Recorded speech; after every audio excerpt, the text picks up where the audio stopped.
Rajasthan Royals today. They, of course, went on a shopping spree, I would say slightly on the expensive side.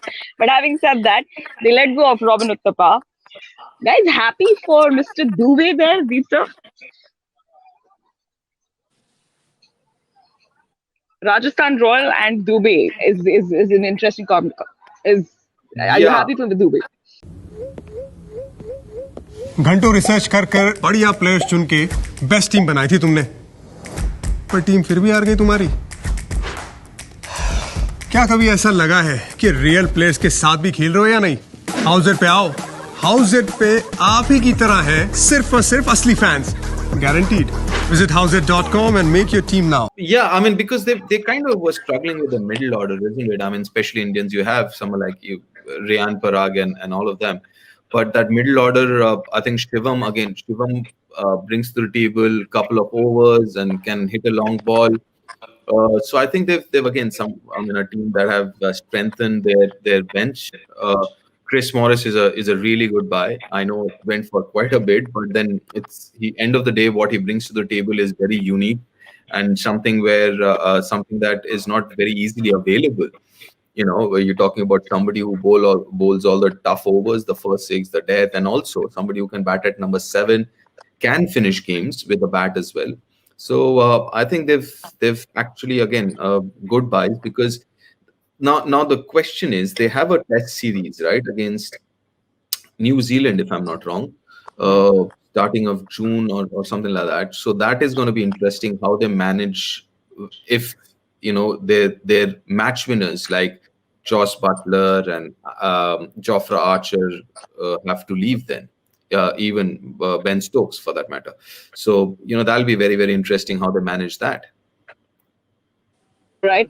For you, Rajashri, we are looking at Rajasthan Royals and Chris Morris, probably the most expensive buy in the IPL history.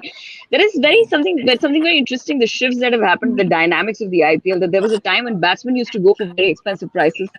We got all rounders and bowlers being very expensive. Have they spent the money in the right direction?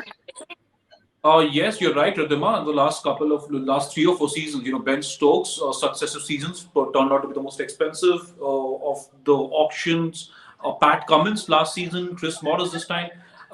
Look, I don't know whether it's going to prove value for money, but Rajasthan Royals have looked to invest that way in all rounders. Ben Stokes is an example. Chris Morris, can he give you a tearaway season? Can he give you value for money at 16.25 CR?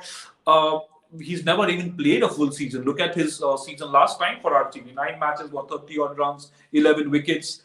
But also when they decided to let go of Steve Smith, you would have expected some more biffing up in the batting lineup. So maybe that's where Chris Morris adds heft with Ben Stokes. And remember, David Miller's form recently hasn't been the best. He's wanted to do better for South Africa as a senior batsman, but he didn't quite come off the way South Africa would have liked against Pakistan in that recently concluded T20I series. So, but overall, it looks like a typically feisty RR team because you have the likes of Ben Stokes, Chris Morris, you have Jofra Archer in the bowling department, Shreyas Gopal, who's done very well in the IPL, Shivam Dube.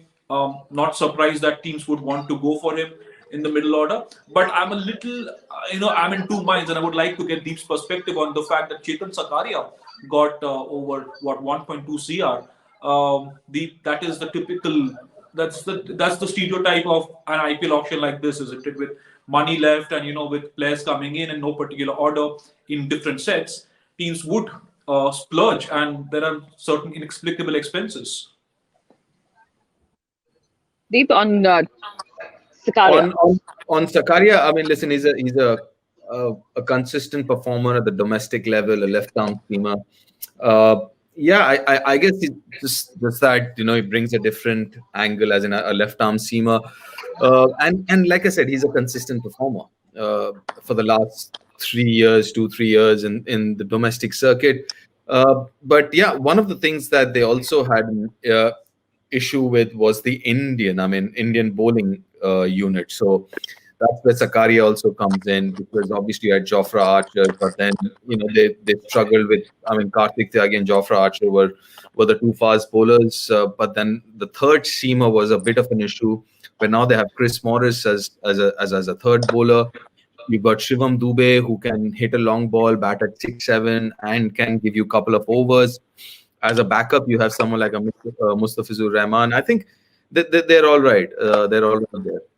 The only thing is, maybe, just maybe, an opening Indian batsman, just in case. They have Yashasvi Jaiswal, but yeah, I mean, they've been opening with Ben Stokes of late in the last season, and Ben Stokes, and so we'll see how it goes. But I think they're a better side than what they were last season. That's more important.